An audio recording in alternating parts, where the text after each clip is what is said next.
ఒక చిన్న పట్టణంలో రాము అనే బాబు తన అమ్మ, నాన్న, అమ్మమ్మతో కలిసి ఉండేవాడు.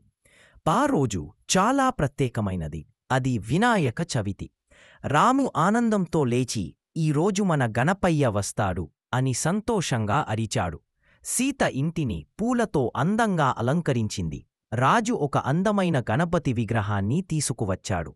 అమ్మమ్మ చిరునవ్వుతో, "ఇది సంవిధంలోనే అత్యంత ఆనందమైన రోజు బాబూ" అని చెప్పింది. రాము ఆ విగ్రహాన్ని చూసి మంత్రముగ్ధుడయ్యాడు. "వావ్ అమ్మా, గణపయ్య ఎంత బాగున్నాడు" అని ఆనందంగా అరిచాడు. రాము తన అమ్మతో కలిసి గణపయ్యకు పూలమాలలు వేశాడు. సీత దీపం వెలిగించగా ఇల్లు అంతా వెలుగులతో ప్రకాశించింది. అప్పుడు అమ్మమ్మ చిరునవ్వుతో రాముని మోకాళ్లపై కూర్చోబెట్టి కథ మొదలుపెట్టింది. పాతకాలంలో పార్వతీదేవి పసుపుతో ఒక బాలుడిని సృష్టించింది. ఆమె ఆ బాలుడికి జీవం పోసి, "నువ్వు నా కుమారుడివి, నేను స్నానం చేస్తుందావా, ఎవరినీ లోపలికి రానివ్వకు" అని చెప్పింది. బాబు విధేయంగా తల ఊపాడు. కొంతసేపటికి శివుడు తిరిగి ఇంటికి వచ్చాడు. కాని ఆ బాబు, "అమ్మ స్నానం చేస్తోంది, మీరు లోపలికి రాలేరు" అని అడ్డగించాడు. శివుడు ఆ బాబు ఎవరో తెలియక కోపంతో తన త్రిశూలాన్ని ఎత్తి అతని తలను తెగగొట్టాడు.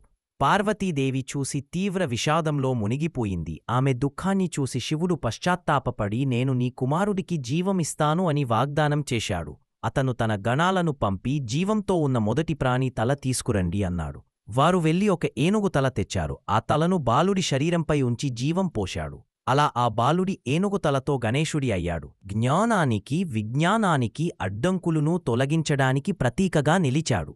అప్పటినుండి ప్రజలు ఆయనను వినాయకుడు, గణపతి బప్పా అని పూజించసాగారు. రాజు మంత్రాలు జపించాడు. కుటుంబమంతా చేతులు జోడించి, "గణపతి బప్పా మోర్య" అని గలం విప్పి పలికారు. సీత గణపయ్య ముందు లడ్డూలు, మిఠాయిలు పెట్టింది. రాము కన్నులు పెద్దవిగా మెరిపించాయి. సీత నవ్వుతూ, "ముందు గణపయ్యకు, తరువాత మనకు" అని చెప్పింది. కుటుంబం అంతా పాటలు పాడి, చప్పట్లు కొట్టి కథలు చెప్పుకున్నారు.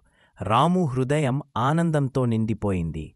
రాత్రి రాము తన అమ్మను చూసి అన్నాడు, "అమ్మా, ప్రతి సంవత్సరం నేను కూడా వినాయక చవితి పూజలో సహాయం చేస్తాను." కుటుంబం అందరూ నవ్వుతూ ప్రేమతో అతన్ని కౌగిలించుకున్నారు. అలా రాము కుటుంబం భక్తితో, ప్రేమతో, ఆనందంతో గణేశ చతుర్థి జరుపుకుంది. శ్రీ గణేశుడు మనకు జ్ఞానం, భక్తి, కుటుంబ ఐక్యతను నేర్పుతాడు. పండుగలు కుటుంబం అంతా కలిసి జరుపుకున్నప్పుడే ఆనందం రెట్టింపు అవుతుంది. Thanks for watching.